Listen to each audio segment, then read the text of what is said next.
All right, so we have Cliff's 70 442. It's finally on the ground, almost ready for test driving once it gets a windshield in it.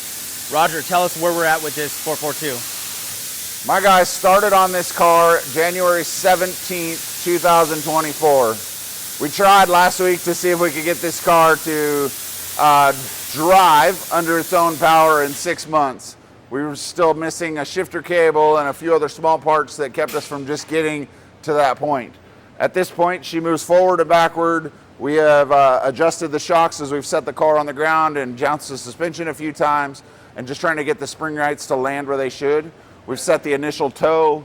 We're about ready to have the car detailed and cleaned up, and we're gonna start road testing the car. We still need to put in the windshield, land the trim in it. We've got a few things with the interior to work on.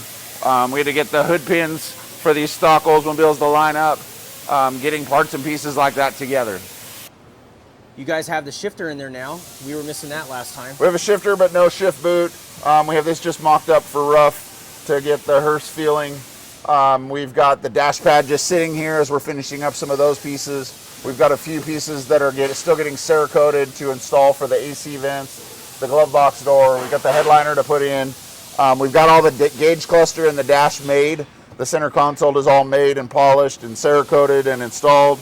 We've got the center console door to install with the under lid hinge.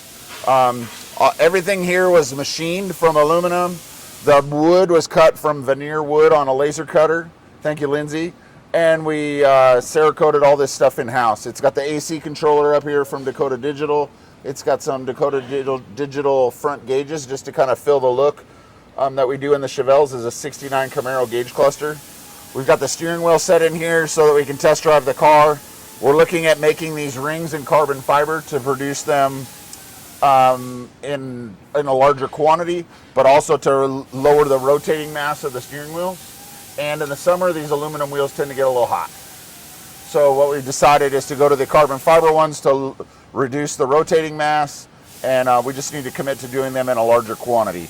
And this one has paddle shifters on it, I see. This one has paddle shifters just like Goldie #1, and so it'll control the transmission, or you can do the same. We used a low car shifter in here to get the park reverse neutral to make it still look like an Olds 442, but to make, you know, with the hearse shifter here and then the hearse lever, we may change this to a white shifter ball, but this is something that we had in stock.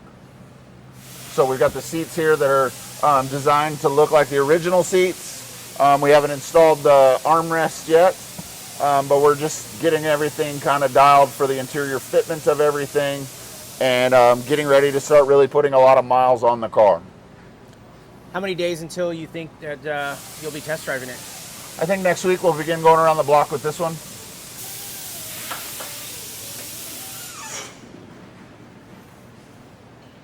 So we still need to finish with the badge that goes on here and getting that machined and stamped and indexed to install in the car. We got little custom-made 442 badges. We've got some remaining closeout panels to finish addressing. These plastic pieces for the grill were pretty beat up, so we had to rework those and get those repainted. And we've been just kind of working through the process of refinishing those. Everything else is pretty much ready to go. We clear coated the inner fenders to be carbon.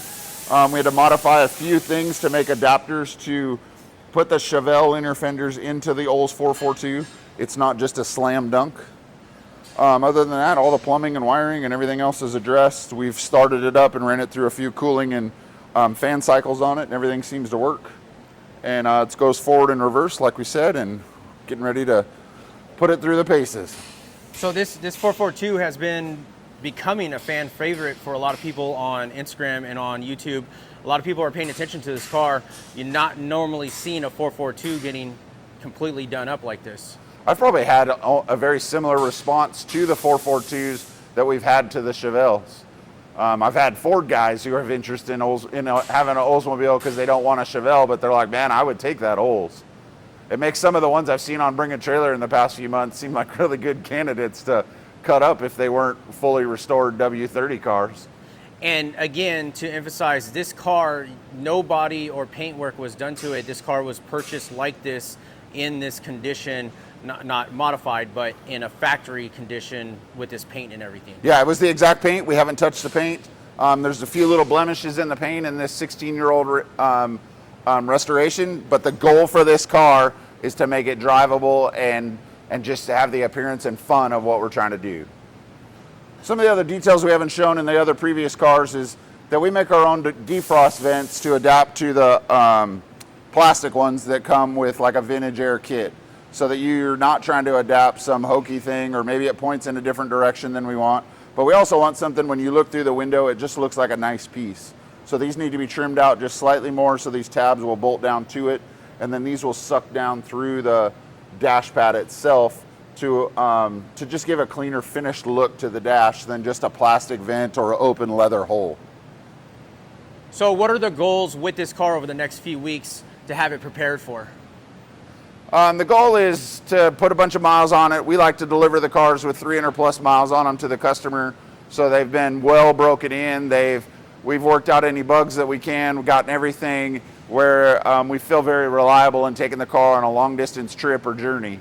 After that, in September, this is going to probably be my car that I'm going to drive on the road tour from Fort Collins all the way through Yellowstone and Salt Lake City and back to Bakersfield, California. So this is one of the 5 vehicles that you guys are taking? This is one of the 5 vehicles that's going. I just want to thank Cliff for letting us build this beast. This car is super cool, and I'm excited to get it into his hands later this summer. If you have any questions about building something similar to this, or even anything that you have interest in, our biggest concern is just building the cars right. We're not going to be the cheapest guy, but we're going to be the guys who are going to strive to make the best cars we can.